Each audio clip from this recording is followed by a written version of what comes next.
Olá pessoal, tudo bem? Neste vídeo nós vamos mostrar o funcionamento do nosso reta final para o Exame Nacional da Magistratura, que ele consiste na leitura da legislação combinada com a realização de questões e revisão através de mapas mentais. Então, o primeiro passo no nosso cronograma é realizar a leitura dos dispositivos do dia e logo depois realizar as questões sobre esses dispositivos no Vademecum de questões. Então, eu vou clicar aqui no primeiro arquivo, que trata dos artigos 1º ao 5º da Constituição Federal, que totalizam 17 páginas. Primeiro dia, a gente trouxe um número um pouco abaixo de páginas do que normalmente a gente traz. Todas as páginas da legislação, elas sim estão nesse formato aqui, e a ideia dessa diversidade de cores, que muitas vezes causa dúvidas para algumas pessoas, é aumentar a velocidade de leitura e a capacidade de retenção. O professor Lair Ribeiro, um médico renomado no Brasil, ele é um estudioso das mais variadas áreas da medicina, e ele fala muitas vezes que a diversidade de cores auxilia muito no processo de aprendizagem e memorização, e além disso aumenta a velocidade de leitura. A ideia de aumentar o tamanho da fonte, na grande maioria dos casos, também busca ir em sentido contrário ao que a gente encontra nos vademecums físicos, que eles não têm outra escolha a não ser trazer uma fonte pequena. Então, nós temos esse formato que quem se identificar pode realizar a leitura por aqui e depois realizar as questões sobre os artigos do dia, no vademecum de questões, que é o principal ponto de cada meta diária. Então, supondo que você tenha concluído a realização da leitura dos artigos 1º ao 5º da Constituição Federal, aí você vai entrar no vademecum de questões, clicando aqui nessa opção, e você vai realizar essas filtragens aqui. Você vai ir fazendo toda a filtragem até chegar exatamente nos artigos 1º ao 5º. Então você vai se deparar com questões das mais variadas bancas. Nós indicamos que quem tenha tempo tente realizar o maior número possível, incluindo assertivas que não apenas da FGV. Porque se nós pegarmos a FGV, nós já vamos reduzir consideravelmente o número de questões. Mas mesmo assim a gente vai ver que algumas questões elas são extremamente literais, como é o caso dessa daqui, e outras já trazem aqueles casos concretos, mais típicos da FGV, e aqui a gente percebe que houve uma pegadinha da FGV, em um caso concreto, em que exige a leitura do caso para perceber por que ela estaria incorreta. Nós só não vamos realizar a leitura para não prolongar este vídeo, embora a gente venha eventualmente analisar uma questão ou outra. A ideia não é analisar todas aqui, mas sim entender a metodologia. Se nós filtrarmos pela FGV, nós vamos ter, evidentemente, que um olhar direcionado para aqueles temas que a banca tem maior preferência. Isso é inegável. Mas, ao mesmo tempo, no momento que a gente filtra apenas a FGV, a gente perde questões de artigos que podem ainda não ter sido cobrados pela banca e, eventualmente, apareçam no Exame Nacional da Magistratura. Então, a gente sempre dá a indicação de não filtrar por banca se você tiver tempo para realizar todas as questões. Aqui a gente tem uma questão, até justamente para mostrar como que a lei seca ela basicamente serve para responder a grande maioria das questões da FGV, e o ENAM, na primeira fase, ela despencou lei seca. A gente consegue mostrar isso realizando uma filtragem específica pelo ENAM, que nós faremos logo a seguir também.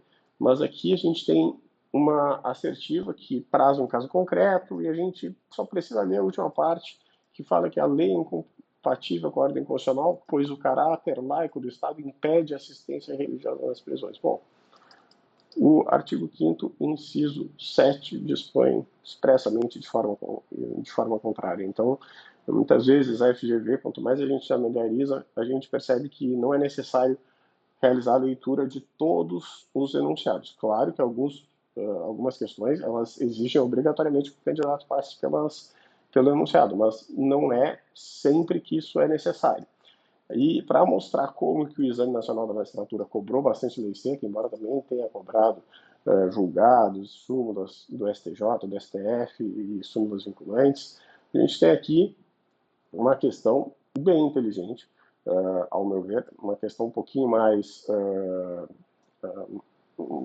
que traz 3 pessoas com idades diversas, em situações diversas e que gostariam de realizar uma associação. Um deles casado, com 16 anos de idade, outra com 17 anos, porém servidora pública efetiva, este é um ponto importantíssimo para realizar essa questão, e Walter, brasileiro naturalizado viúvo, aposentado com 83 anos de idade. A questão ela é correta porque é possível realizar a associação, tendo em vista que aqui a gente tem que saber que todos eles são capazes para a prática dos atos da vida civil. O primeiro, pelo fato de ter contraído casamento, o segundo, pelo exercício de emprego público efetivo. E não existe nenhuma restrição para que o aposentado com 83 anos de idade participe também. Como dissemos, nós também trouxemos aqui as questões sobre os julgados que foram cobrados. Então, a gente vai ter questões de jurisprudência, indicando aqui qual foi o julgado. A gente sempre tenta trazer toda a ementa, a não ser que ela seja muito extensa. Essa questão aqui, inclusive, ela trouxe 2 julgados, ela foi uma questão que saiu um pouquinho do eixo das questões jurisprudenciais, que normalmente se restringem a um julgado específico. Aqui nós tivemos a cobrança de 2 para conseguir resolver a questão. E, ao mesmo tempo que nós tivemos essas questões jurisprudenciais, nós tivemos várias questões de lei seca. Essa daqui é um exemplo nítido de uma questão que é a típica pegadinha que normalmente a FGV não traz. Então, isso mostra que a gente, de fato, precisa percorrer pelas questões da banca, precisa entender o padrão da banca, precisa entender que a FGV ela tem esse modo dúplice de cobrar conhecimento sobre os dispositivos das suas provas, muitas vezes através de casos concretos, outras vezes através de uma inserção de uma pegadinha em um artigo ou outro, e aí a gente percebe que as assertivas elas vão sendo sempre, elas vão variando muito o tamanho de cada enunciado. Ao realizar todas as questões que nós temos nesta aba de filtragem, que foram extraídas do Exame Nacional da Magistratura, a gente também vai conseguir extrair uma informação muito importante, que é os artigos que foram cobrados nestes exames, no caso da reaplicação de Manaus e no primeiro exame propriamente dito, e também os julgados que caíram. Até porque, um ponto que vale ser destacado é que o Exame Nacional da Magistratura, ele dispõe que, no caso de processo penal, serão cobradas as disposições constitucionais. E o que nós vimos? Que essas disposições constitucionais, via de regra, seriam questões jurisprudenciais. No entanto, nós encontramos questões do CPP. E é por isso que eu vim exatamente nessa questão aqui, para mostrar a vocês de forma bem rápida que uma questão do CPP foi exigida. Ao nosso ver, isso não se mostra a forma mais condizente com as disposições do edital, porque o edital ele fala sobre a cobrança das disposições constitucionais de processo penal. E aqui nós temos um artigo sendo cobrado de forma bem clara. E a gente percebe aqui, que é exatamente o mesmo dispositivo, é o dispositivo que está sendo cobrado. Então, inclusive, salvo engano, teve mais de uma questão. A gente pode chegar nessa informação pesquisando aqui pelo Código de Processo Penal. Nós tivemos 2 questões sobre o CPP. E aqui, outra agora sobre o 319, inciso 7. Então, a gente vê que a prova aplicada para o Brasil inteiro cobrou o CPP e a reaplicação de Manaus também cobrou o CPP, o que liga um sinal de alerta, porque não foi nem o mesmo trecho do Código de Processo Penal que caiu. Então, isso é até bem um sentido contrário às disposições do edital quando a gente lê disposições constitucionais de processo penal. O mais correto, se fosse para cobrar estes artigos, seria tratar do CPP da mesma forma que o Código de Processo Civil foi cobrado. Então, esse é um sinal de alerta que a gente precisa já deixar reservado para o próximo exame. Inclusive, nós pretendemos colocar como meta facultativa o Código de Processo Penal em virtude destes acontecimentos da a aplicação da prova para o Brasil inteiro e da reaplicação de Manaus, que trouxeram o CPP um número pequeno de questões, mas essas questões existiram. E como o ponto de corte é elevado, a gente tem que garantir o maior número de questões. E apenas para dar uma ideia, o ENAMA contempla 80 questões em cada prova. E nós temos 162 assertivas dentro do portal, porque muitas vezes nós conseguimos extrair de uma só questão várias assertivas. As provas da FGV, muitas vezes, elas inviabilizam que isso aconteça, porque muitas vezes apenas um artigo está sendo cobrado, apenas um julgado está sendo cobrado, e as assertivas remanescentes, elas não viabilizam a inserção nem da assertiva falsa. Mas a prova, ela trouxe questões de súmulas, trouxe questões literais, e a gente começa a perceber por aqui, através da realização das questões, o padrão do primeiro exame, o sinal de alerta que fica para esses detalhes, um deles já citado a respeito do CPP, as súmulas que já foram cobradas, súmulas vinculantes que já foram cobradas, todas as súmulas vinculantes, elas estão abreviadas por SV, nós não indicamos STF, porque por se tratar de súmula vinculante, evidentemente que é do STF, e os julgados, eles estão dessa forma. Nós citamos o número do julgado e logo depois a disciplina, sendo que este é um ponto bem importante. É muito interessante que os candidatos não realizem apenas as questões jurisprudenciais da FGV.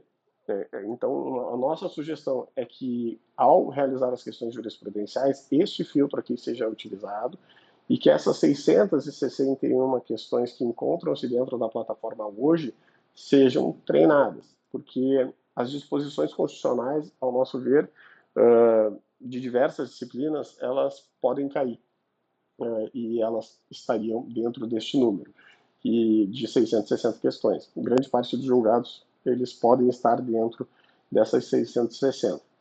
E se nós filtrarmos por FGV, nós vamos perder 500 questões, basicamente. Então, pelo número ser muito expressivo, a sugestão que nós fazemos é de realizar as questões de todos os julgados no tempo livre.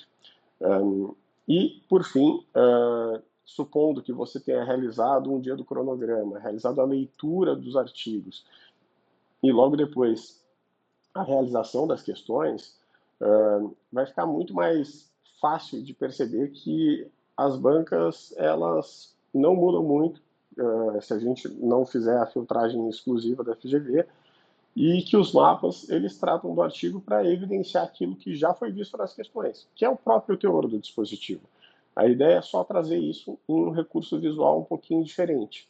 Então, os mapas, eles serão fornecidos para download em PDF, a gente está ampliando o número de mapas, e logo depois da realização da revisão através dos mapas mentais, nada impede que você passe para o dia subsequente, não há nenhuma vedação. Algo que ajuda bastante a se organizar é colocar que o dia foi concluído. Isso não vai gerar nenhum óbice aqui no acesso aos materiais, mas é apenas para marcar quais dias foram de fato já acessados e as metas já foram cumpridas. Aí, quando você acessar posteriormente, você vai ver que já vai ter um Vzinho neste dia. Aí, o segundo dia ele tem essa mesma abordagem, a gente traz uma meta um pouquinho pior.